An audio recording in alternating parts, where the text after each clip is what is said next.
Hello po, good morning po sa ating lahat. Welcome back sa YouTube channel. For today's video, isa naman pong tanong po natin pong subscriber ang ating pong pag-uusapan. Ito'y galing po kay Arjin May Tuhoy. Ano daw pong klaseng vitamin A, D, E ang aking gamit? Kasi po yung sa kanya ay medyo malapot daw at saka mahirap daw tanggalin. So kayo po ay mahilig po sa palaga ng mga baboy o kahit anong hayop pangkabuhayang pagkikultura, mag-subscribe lang kayo sa aking YouTube channel. Ryan Patinio, Agri Farming, Family and Kitchen Adventures. Ngayong umaga po mga kaibigan, atin pong pag-uusapan yung tungkol po sa vitamin A, D, E. Itong vitamin A, D, E po mga kaibigan, ito po ay ating ibinibigay sa ating mga alagang baboy. Pwede pong fattening, pwede po yun sa mga breeders o mga nagpapadiding inahing baboy.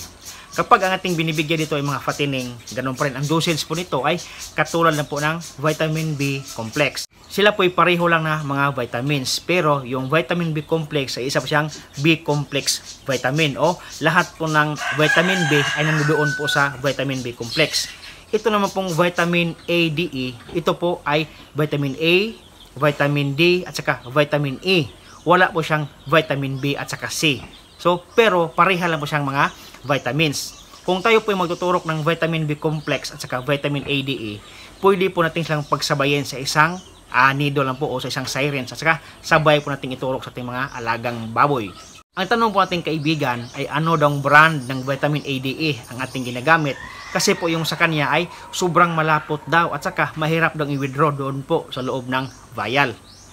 Talaga po ang mga vitamin A, D, E po mga kaibigan, ito po ay iba sa vitamin B complex.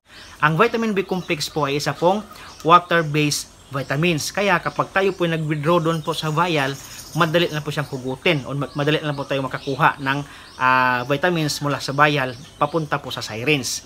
Pero ito pong vitamin A, D, E, siya po ay hindi po water-based. Siya po ay oil-based. Kaya nga, kapag tayo po nag-withdraw niyan doon sa loob ng vial, siya po ay malapot at matagal pong ma-withdraw.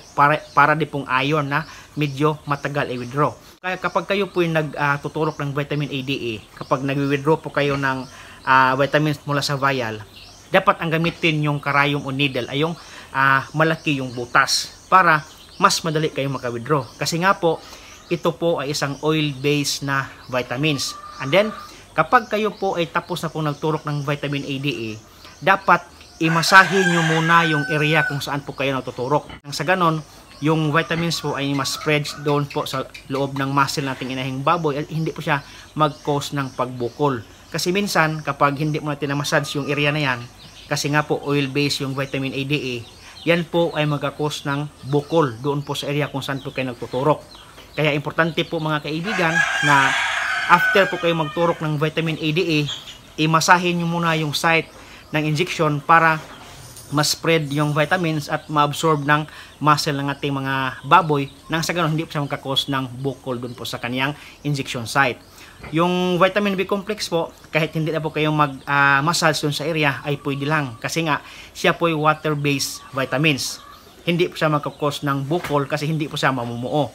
Yung vitamin A, D, E lang ay yung pwedeng mamuo dun sa loob kasi nga siya ay oil-based, dapat imasahe para mas spread po siya sa loob. In short po mga kaibigan, normal lang po sa mga vitamin A, D, E na sila po ay malapot at mahirap tanggalin kapag tayo po ay nag-withdraw doon po sa loob ng vial. Kahit anong brand po ng vitamin A, D, E, pare-pareho lang po yan sila po mga kaibigan.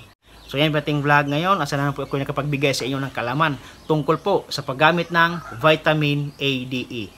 Hanggang dito lang po at maraming salamat po sa inyong panonood. Happy farming po mga kaibigan. See you next time. Bye-bye.